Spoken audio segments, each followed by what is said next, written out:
कोयटा के utility stores में आटा नापैद सस्ता आटा स्कीम भी रिलीफ फराहम करने में नाकाम। मुल्क में आटा दोबारा महंगा हो गया है।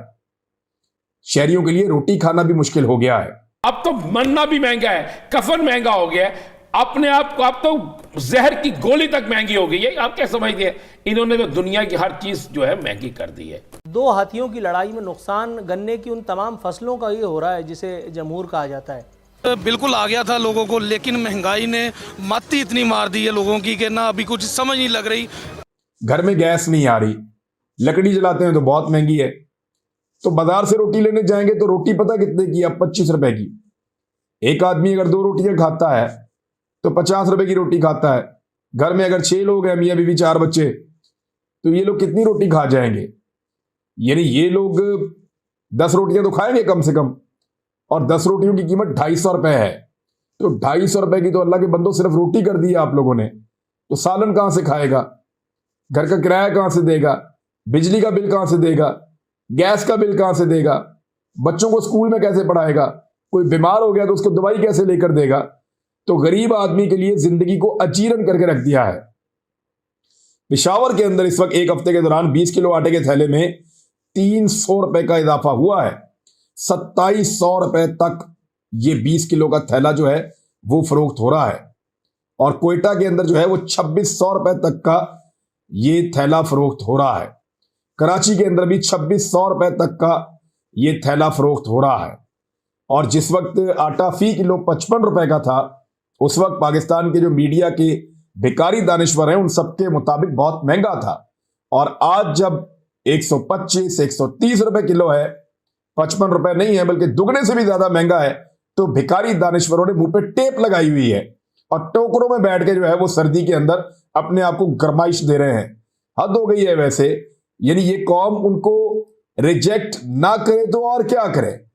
एक तो अच्छी चीज ये हुई है कि इस साल कौम ने ये सीख लिया कि कौन कितना काबिले भरोसा है, क्योंकि इन लोगों ने अवाम का भरोसा तोड़ा है। चाहे वो मीडिया है, चाहे वो एस्टेब्लिशमेंट है, चाहे वो पीडीएम की सियासी जमातें हैं, सब ने तोड़ा है। और अब हालात ये पहुंच गए हैं कि पाकिस्तान के जो 3 ही बड़े एयरपोर्ट हैं, कराची का, लाहौर का और इस्लामाबाद का, उन तीनों को आउटसोर्स किया जा रहा है और अब पब्लिक प्राइवेट पार्टनरशिप पे चले जाएंगे। यानी अपने एयरपोर्ट्स तक भी हमारे अपने नहीं रहेंगे। ये बदकिस्मती नहीं है तो और क्या है। हल्के में हम जाएंगे, उस हल्के में हमें सिर्फ और सिर्फ शिकस्त का सामना करना पड़ेगा। इन्हें कहीं पर जीत नजर नहीं आती। हर चीज महंगी हो गई है। मुझे बताएं प्याज का रेट क्या है? मुझे बता दें कोई एक चीज बता दें जो सस्ती है। पाकिस्तान की 80% इंडस्ट्री बंद करवा के रखती है। अवाम इनको वोट देने के लिए तैयार नहीं है। आप किसी चौक में खड़े हो जाए, किसी चौराहे पे खड़े हो जाए, किसी गली मोहल्ले में चले जाए, किसी बाजार में चले जाए, किसी दुकान पे चले जाए, आपको लोग इनको कोसते हुए नजर आएंगे। ये जलसे जुलूसों के काबिल नहीं है। ये अब शादी हालों के अंदर जलसे करते हैं। इनके कन्वेंशन हालों के अंदर होते हैं। इनके कन्वेंशन में वो लोग आते हैं जिनको इन्होंने बड़ी कार्ड दे के बुलाया कि जनाब आपके अलावा कोई ना है, कहीं जूता ना बढ़ जाए, कहीं अंडा ना बढ़ जाए, कहीं आवाज ना आ जाए। ये तो आलम है इनका। तो भाई इन्होंने जो जिन सियासी जमातों की ये पोजीशन हो कि इस्लामाबाद जैसे एक शहर में जहां पर नशिस्तें कितनी हैं, वहां पर बल्दियाती इलेक्शन की कंपेन तो हो, बल्दियाती इलेक्शन के लिए पोस्टर छप जाएं, बल्दियाती इलेक्शन के लिए नॉमिनेशन पेपर जमा हो जाएं, बल्दियाती इलेक्शन के लिए इतराज़ात आ जाएं, उसके बाद पोलिंग से चंद दिन पहले आप इलेक्शन मुलतवी कर दें।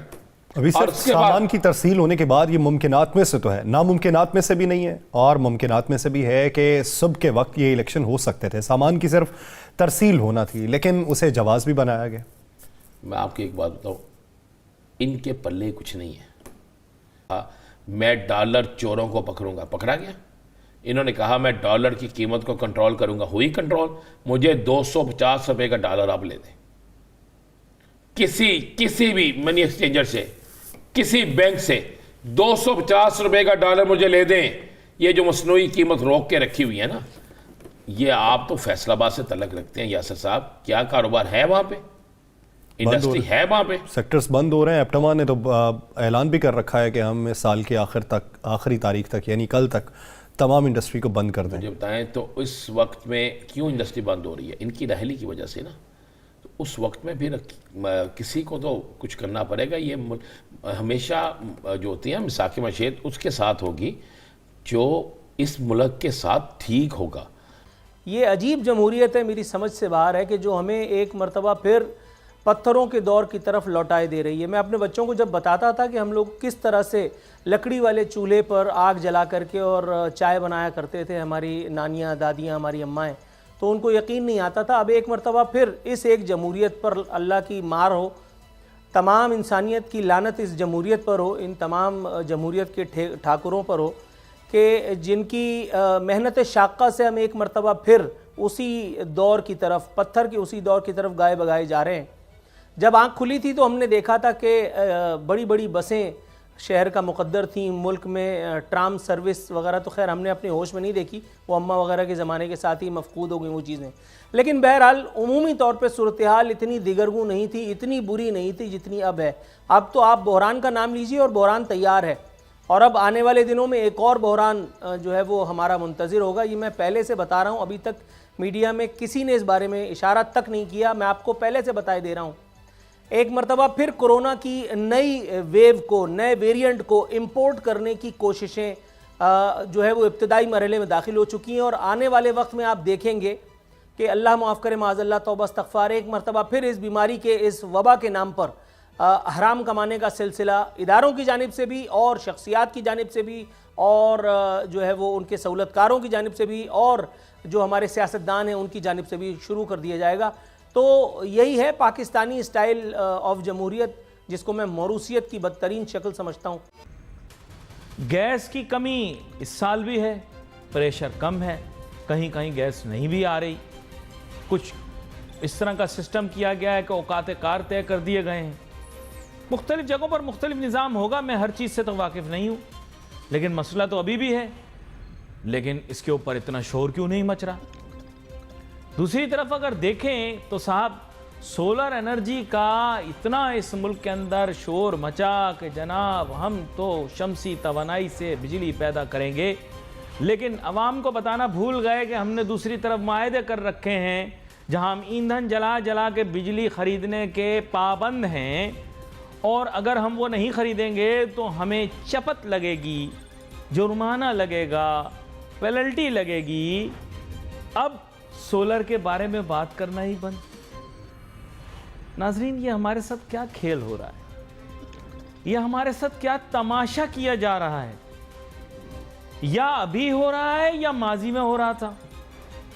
मुझे तो ऐसा महसूस होता है जैसे गर्दिशी कर्जे में ज्यादा शोर शराबा वो लोग कर रहे थे। मुझे नहीं समझ लगती कि नवाज शरीफ आ जाए, शहबाज शरीफ की गवर्नमेंट हो, राना सनाउल्लाह हो, या जरदारी हो, या इमरान खान की गवर्नमेंट हो। मेरे बच्चे खाने को रोटी मांगते हैं, अगर मैं उनको रोटी ला के दूंगा तो वो आगे देखेंगे कि किसने क्या करना है, हमने किस सियासी पार्टी की तरफ जाना है। अभी तो लोगों को इतनी समझ बूझ नहीं आ रही कि महंगाई ने बिल्कुल ही, लोग उलझ गए हैं, बिल्कुल ही उलझा के रख दिया कि लोगों के अखराजात हैं वो इंतहाई ज़्यादा हो गए हैं, जो इनकम के सोर्सेज थे वो इंतहाई कम हो चुके हैं। इंडस्ट्री बंद है, यहाँ पर टेक्सटाइल बंद है, पावर लूम्स बंद है, दीगर कारोबार जो भी था वो सब क्या है लोगों का वैसे क्या रुझान, आपकी इंटरेक्शन के, आपके अपनी इधर की ऑब्जर्वेशन है कि आइंदा फ्यूचर में चूँकि दोबारा से अब इंतखाबात भी होने हैं, तो किसको समझते हैं कि ये मसीहा है या हालात को बेहतर करने की सलाहियत रखता है? देखिए, जब लोगों की आपकी परसेप्शन की बात करें तो यह नून लीग का गढ़ था फैसलाबाद, पूरे पाकिस्तान में सबसे ज़्यादा वोट फैसलाबाद में था।